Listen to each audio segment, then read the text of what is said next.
Hello दोस्तों, आज हम बताएंगे जॉन्डिस पीलिया के बारे में। दोस्तों, ये होता क्या है? दोस्तों, ब्लड स्ट्रीम में अगर बिलिरुबिन लेवल अधिक बढ़ जाने से हमारी त्वचा और आंखों का रंग पीला पड़ जाए। दोस्तों, इसको पीलिया बोलते हैं।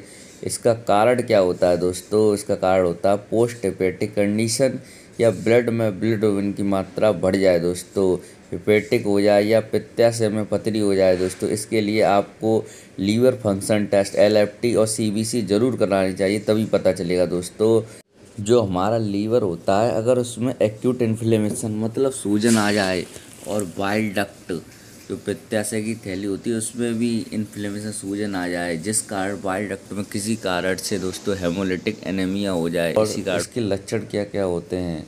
स्किन या sclera of eye, tongue, urine yellowish discolouration. इसका मतलब होता है हमारी त्वचा का, आँखों का, जीभ का और पेशाब का रंग पीला पड़ जाना, मुंह की कमी होना, जी मचलाना, कब्ज की वजह से कब्ज होना, कमजोरी, बुखार, और दोस्तों सिर में दर्द और बहुत थकावट होती है पीलिया में। पीलिया दोस्तों बहुत ही खतरनाक बीमारी है, जो पेट में बिलिरुबिन की मात्रा बढ़ी उस कारण होती है। इसका ट्रीटमेंट बहुत ज़रूरी है। दोस्तों, ऐसे मरीजों को दवाइयों के साथ साथ बेड रेस्ट देने से जल्दी स्वास्थ्य लाभ मिलता है। डाइट थेरेपी जैसे आहार थेरेपी है। जॉन्डिस पेशेंट को हल्का भोजन देना चाहिए, और वो भी फैट फ्री होना चाहिए। उसमें प्रोटीन और कार्बोहाइड्रेट की मात्रा बहुत अधिक होनी चाहिए। दोस्तों, हमेशा ध्यान रखना चाहिए, अगर पेशेंट को ग्लूकोज ऑरली टॉलरेट नहीं कर पा रहे हैं तो राइस टू मतलब जो राइस टू होती है उसके द्वारा हम ग्लूकोज दी जा सकती है।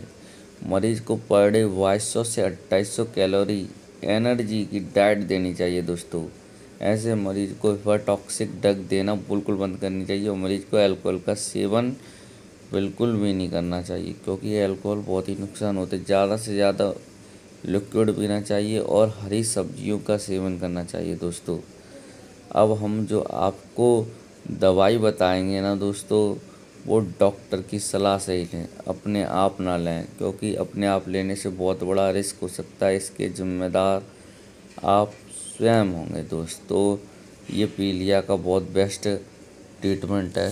सिरप लिबोमिन आप 3 चम्मच सुबह शाम, या LIV52 सिरप या हैपमर सिरप, ये 3 दिए हैं।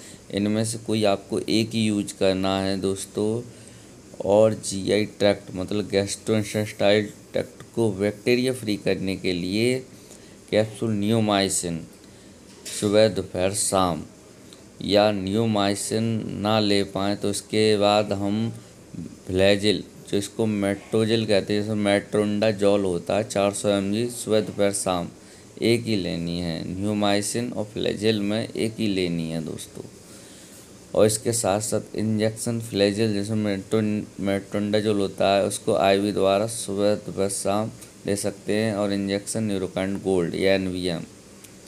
साथ ही कैप्सूल बीकासुल चलाना, बी कॉम्प्लेक्स वाला। और कभी कभार खुजली भी होने लगती है, इसके लिए हम लैक्टोकैलामाइन लोशन लगा सकते हैं। और IV फ्लूइड में हमेशा D5 और D25 का ही प्रयोग करना चाहिए। दोस्तों, इससे मरीज को एनर्जी मिलेगी। और एंटासिड के लिए कैप्सूल एस्केराडी, जिसमें रेविप्राजोल एंड डम्परिडोन होता है, और एसिलॉक, इनमें से एक ही देना चाहिए। दोस्तों, ये वीडियो सामान्य जानकारी के लिए है। दोस्तों, कोई भी दवा लेने से पहले डॉक्टर की सलाह अवश्य लें। अगर कोई वीडियो देखकर दवाई स्वयं लेता है तो इसके जिम्मेदार स्वयं होगा, यूट्यूब चैनल की कोई जिम्मेदारी नहीं होगी। दोस्तों, ये मैंने आपको जितनी भी दवाई बताई थी उनके एक साथ डायग्राम दिए हैं, जिनको समझने में बड़ी आसानी हुई। देखो, पहला लिबोमिन, हैपामर्ज, फ्लैजिल, बीकासूल, नियोमाइसिन,